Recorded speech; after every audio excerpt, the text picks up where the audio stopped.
Good evening, ladies and gentlemen. This is Harry Muppet. Welcome back to another Daily Masters. As I said yesterday, we're casting a best of three. I actually can't remember if it's a best of three series or if it's just three games in the series, but it is going to be between Bomber and Scarlett, and it is supposed to be epic. I don't know why it's supposed to be epic. I just read on the internet somewhere it says it's epic. So anyway, this is game number 2. Going to be casting it. Going to be seeing exactly how epic it is. And I suppose this little star thing here is pretty epic, man. I know it took an epically long time to download the previous map anyway. It was like a map pack or something. It was like, I can't remember how big it was, but it was like 60, 50 meg or something like that I had to download to be able to watch these maps. So yeah, this is not fun. So anyway, there's Bomber up there.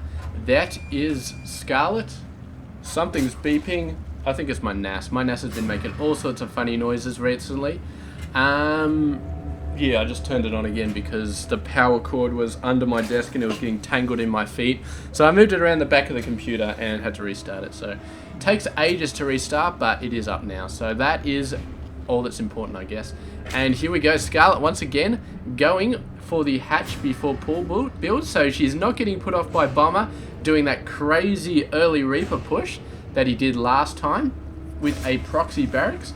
Although Bomber is the master of strategy right here. He's for the previous game, he goes for a proxy barracks with tons of Reapers. This game, he goes for the fast command center. So trying to throw Scarlett off her game, maybe just trying to do the unpredictable. And Scarlett's just like, whatever, I'm doing the same thing. She's actually going for a fast as well, man. She's going for a very, very fast third. She didn't like the fact that her third got delayed all over the place last time, so she's going for a very, very fast one. Choosing not to do it over here. Very, very interesting decision right there. And yeah, I'm wondering about that a little bit, because this one, I guess she did it here because her overlord got here first. She saw the Bomber wasn't here. And then she's like, alright, he's either here or here. In which case, yeah, if he's directly over there, this base is going to be more vulnerable. Or at least the same amount of vulnerability, because this one's pretty far away. If Bomber's over here, then this base is maybe a little bit more vulnerable, but still not extremely vulnerable. I mean, if Bomber was here, Bomber was right here, there's no way in hell she would have built her third base there. She would have built it up there, because it's a lot safer, but there, at this point, yeah, it's fine. And the worker, man, let's have a look at the worker. He's not going to be scouting the third base, going to go straight in. Going to see the expansion. So that is going to be unfortunate for Bomber, not seeing that third base, because, yeah, I mean, he sees the expansion, doesn't see the third. The SCV is just going to be zooming out of there, not turning left at all, because, you know, turning your head left is for losers. So he's just going to be looking straight ahead and completely ignoring that third base that he just walked past. And look at this Overlord, man.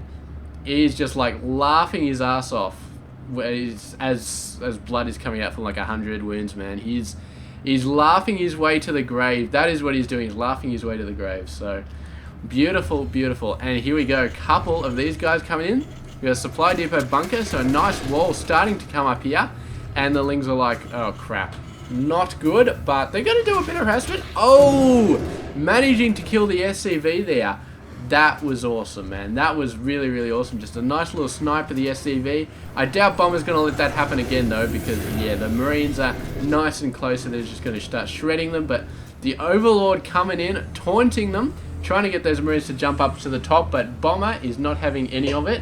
He is dedicated to getting a tech lab on the barracks, to get a third base up already, and to get a bunch of Hellions. So very, very standard stuff going on here.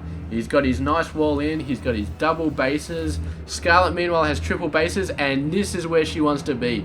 Scarlett is an insane macro player with Zerg, and she is right in her element right here, just building up a ton of workers. Where is her workers? Still building a bunch of Lings to be able to defend, but she's putting most of her effort into the macro, and she can get completely out of control. It's just insane. So here we go, Link speed, and almost certainly we're going to be seeing some mutiling in this game. She loves mutiling. She goes for it more than any other tactic.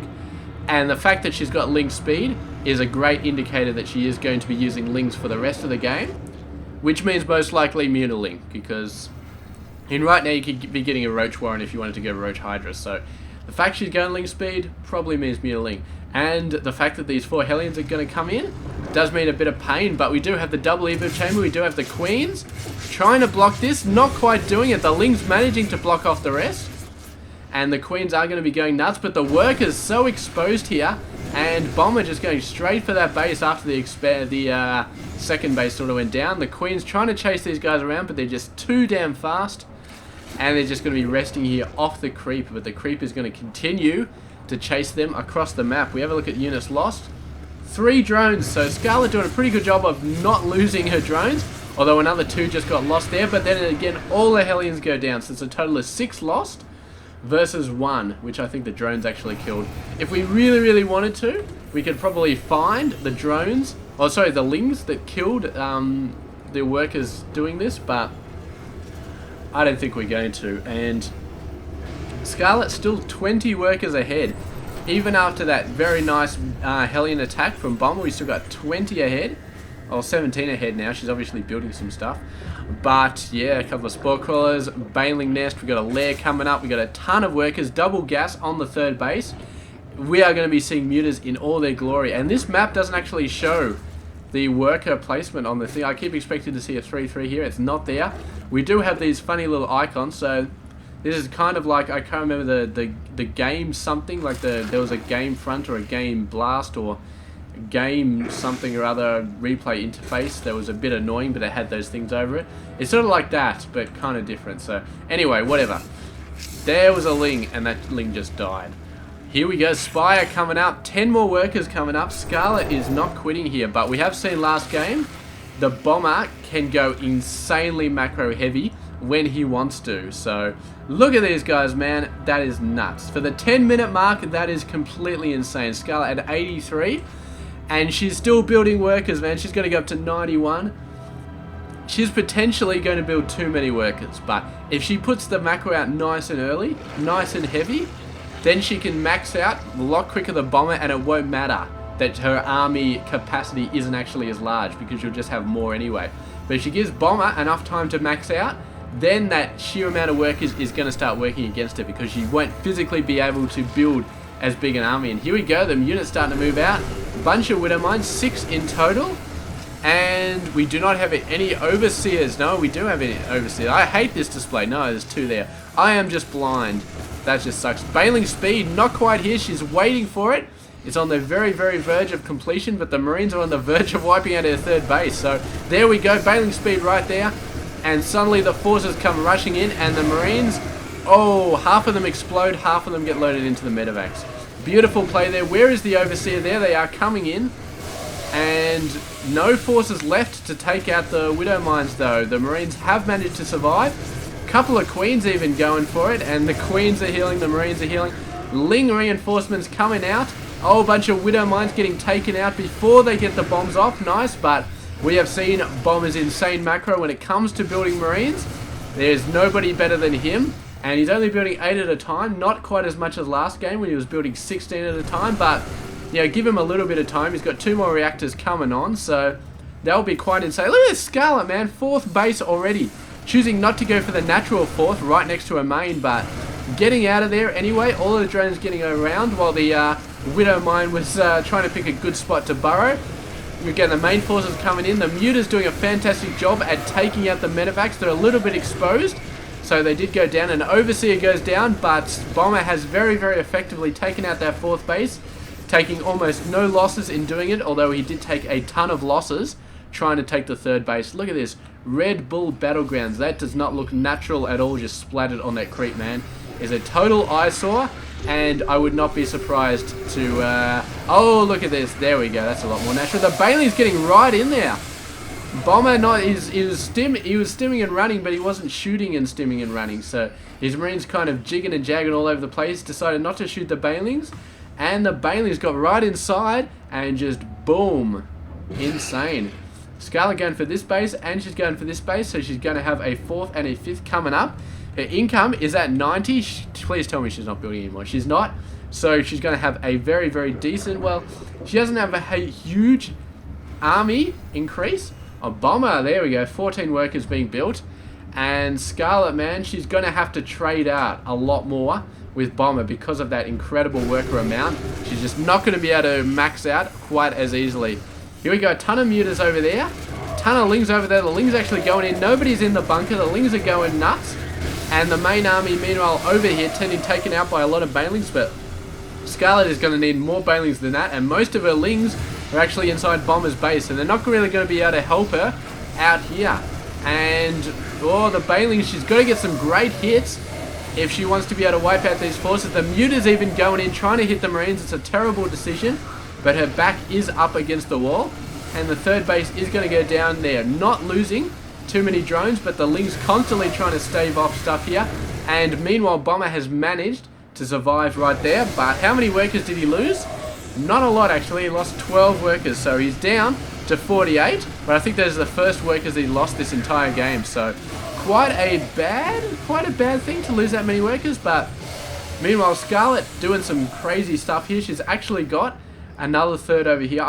I'm losing track of what to call these bases, but she's got 5. Even with losing this, she's got 5. She's still got 85 workers. Her income is still crazy. I don't think there's any workers not mining anywhere. I think they're all mining somewhere. And Bomber is just having to go nuts to try and keep these expansions under control, but for every one he kills, 2 more pop up, man. It's just absolutely nuts. He's going for this 4th one, though. And a Ling coming out from here. That's the beauty of Zerg, man. They got Ling constant reinforcements coming out from every base. So half the time they do see the reinforcements coming in. And here we go, the main force coming in. The Baneling numbers, though, not as high as they probably need to be. There's a ton there, but they're a little bit slow to the party. Taking out all those forces, the reinforcements coming in, they're going to get taken out as well. Great job. And here we go, this little force is not going to be able to take out the hatchery. Although if they focus fire, no, they're all going to get taken out. So Scarlett managing to save this base and just going to have to rebuild this base, but she's still got more than enough places to mine.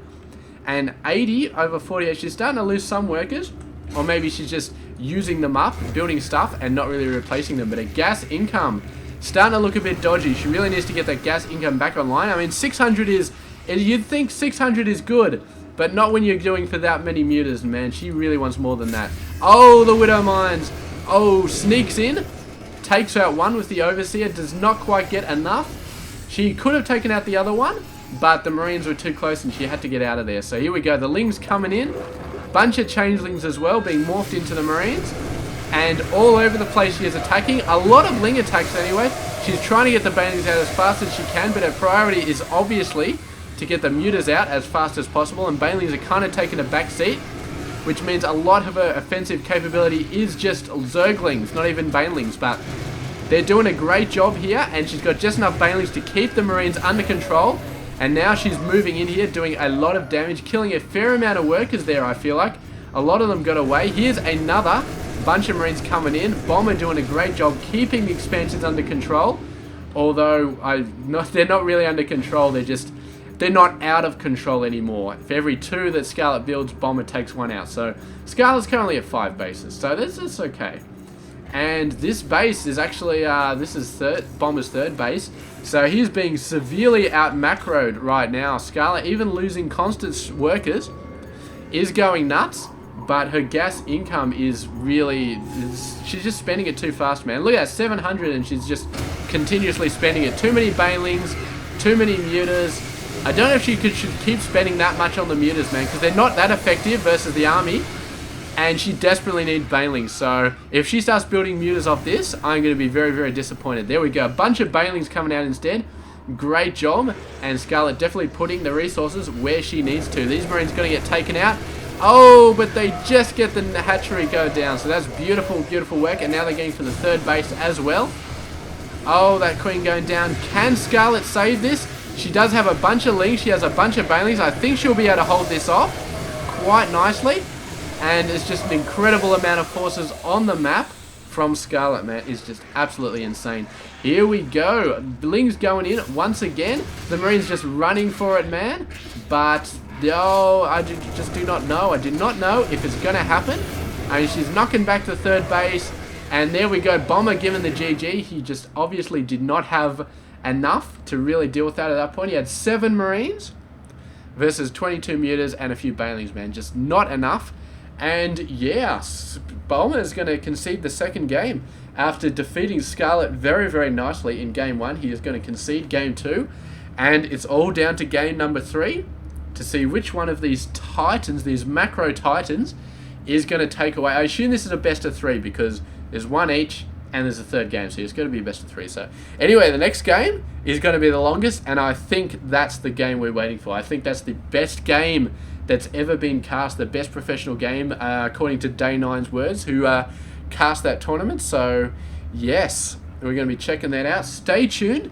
This has been Harry Muppet. I hope you enjoyed this game, and I know you will enjoy tomorrow's game. So there we go. Thank you very much for watching. I'll catch you guys then.